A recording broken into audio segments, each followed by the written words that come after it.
On the evening of 30 October 1796, approximately 120 African cultivators from the Boconigua plantation rose up in revolt with the alleged goal of killing the plantation's director Juan Bautista Oyarzabal and all the other whites. They succeeded in forcing Oyarzabal and his partisans to flee to nearby Santo Domingo City by setting fire to buildings and cane fields. These rebels were eventually routed by the forces of Santo Domingo's Governor Joaquin Garcia, who oversaw the capture of many of the insurgents and the execution of the ringleaders. Boconigua was the largest and most profitable plantation in Santo Domingo, the colony that later became the Dominican Republic. Concentrating principally on sugar, the plantation was coveted for its productive capacity by a succession of French authorities.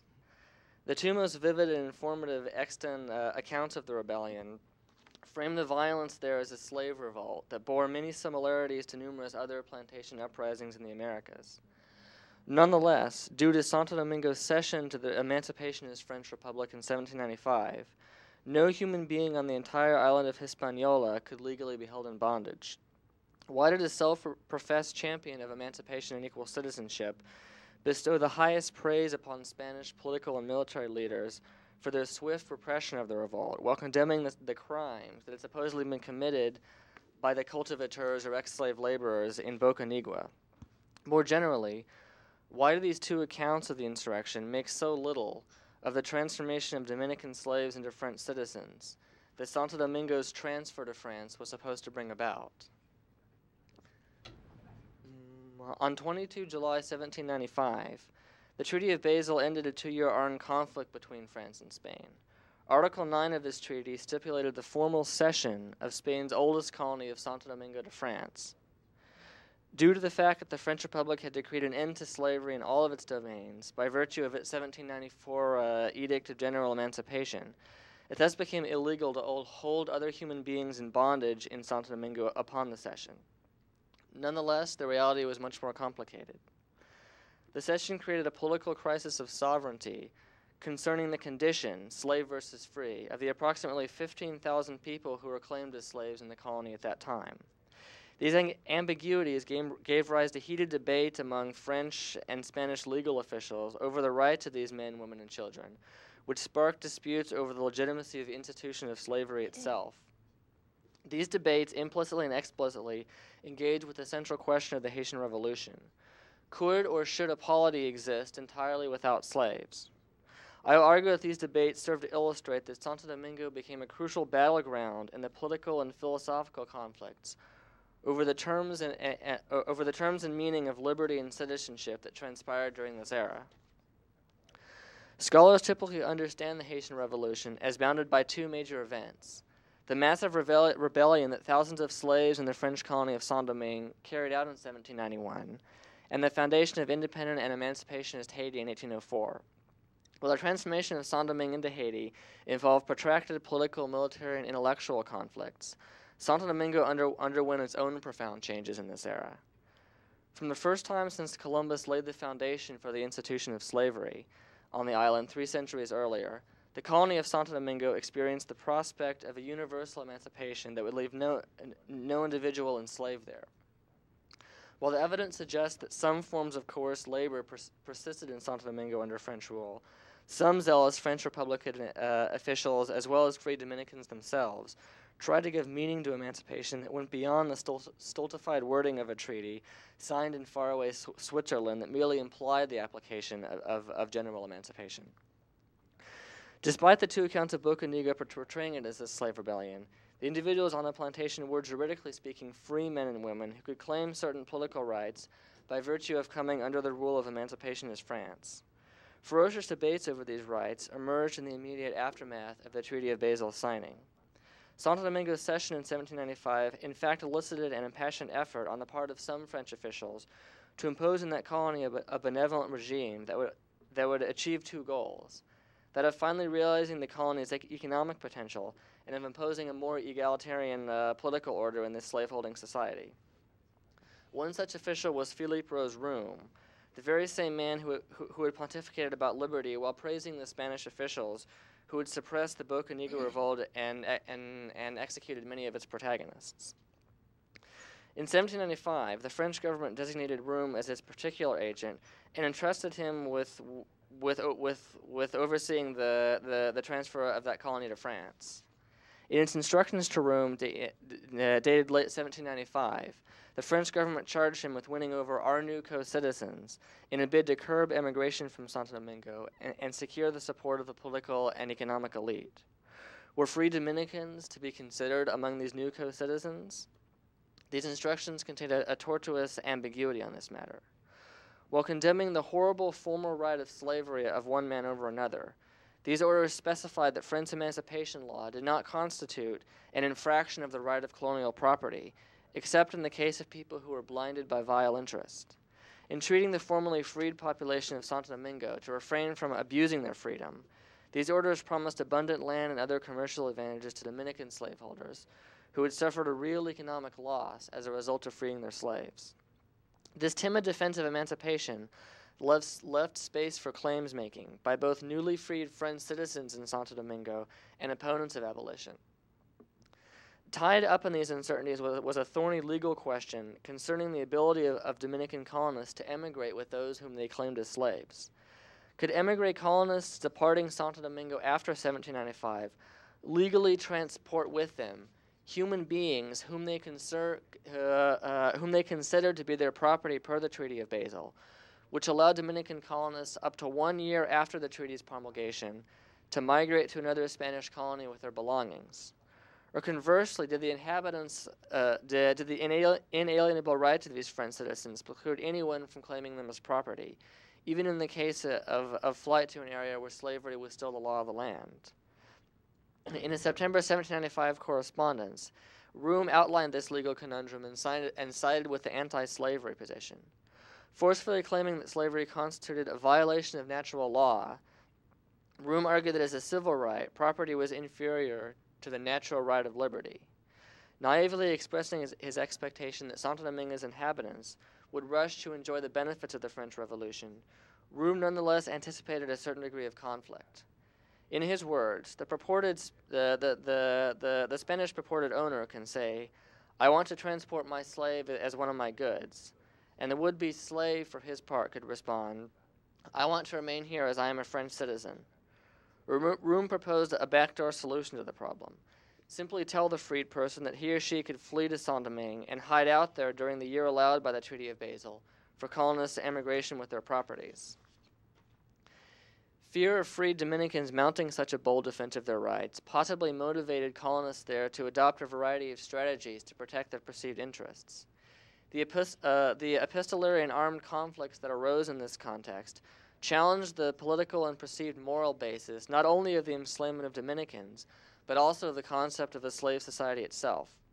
In a 1795 report to the French executive leadership, the Vice Admiral Turgot correctly predicted that due to their fear of the effects of the liberty of the blacks on their social and economic power, many Dominican colonists would try to flee that colony with their possessions, including their would-be slaves. This development would exacerbate what the Vice Admiral judged to be France's fundamental problem in Santo Domingo. That could only realize the inappreciable advantage that would accrue from gaining effective control over this colony when it had successfully compelled the black there to perform agricultural labor. In light of these concerns, Turgot proposed the swift appointment to Santo Domingo of an agent of the Republic who would reassure its colonists that their fears of anarchy are misplaced. The rights of the formerly enslaved in Santo Domingo nonetheless became the subject of a spirited debate between the veteran French administrator Etienne Lavaux and Santo Domingo's governor Joaquin Garcia.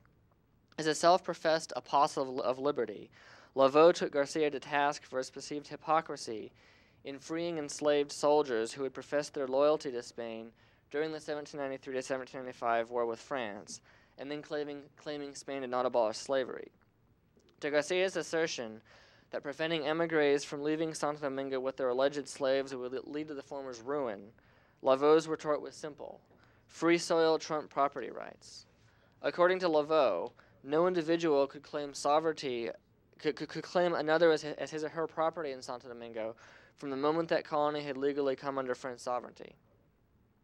Garcia's response, dated 19 December 1795, drew upon the centuries-old Spanish-American practice of granting manumissions to certain individuals or groups for services deemed advantageous to the promotion of colonial or imperial objectives. Garcia argued that the liberties granted in the recent Franco-Spanish War were no different, and that individual emancipations did not in any sense imply an eventual end to the institution of slavery in an entire polity.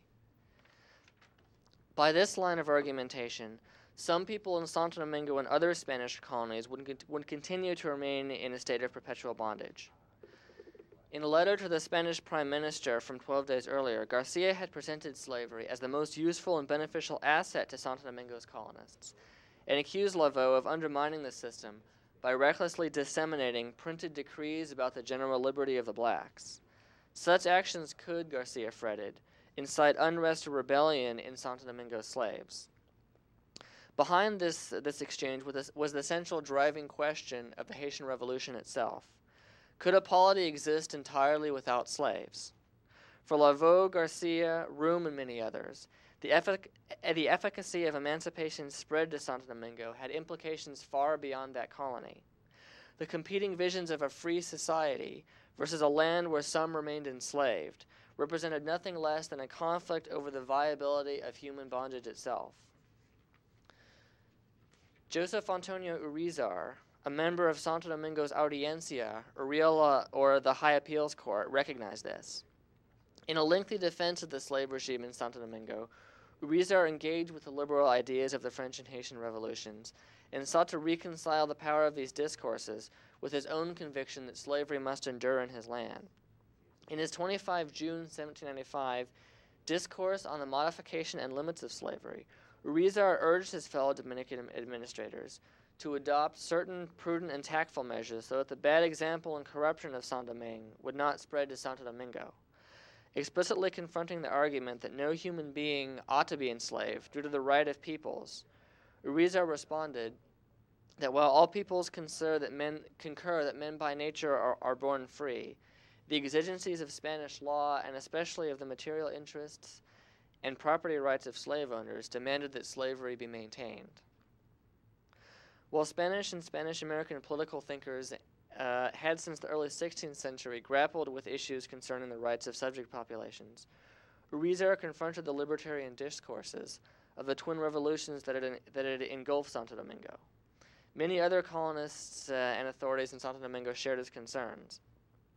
According to a report issued by the French Civil Commission in Hispaniola to the French Minister of Marine from 1796, several colonists in Santo Domingo had presented to the Spanish king a request that the Treaty of Basel be annulled on the grounds that it would deprive these colonists of their properties founded on slavery.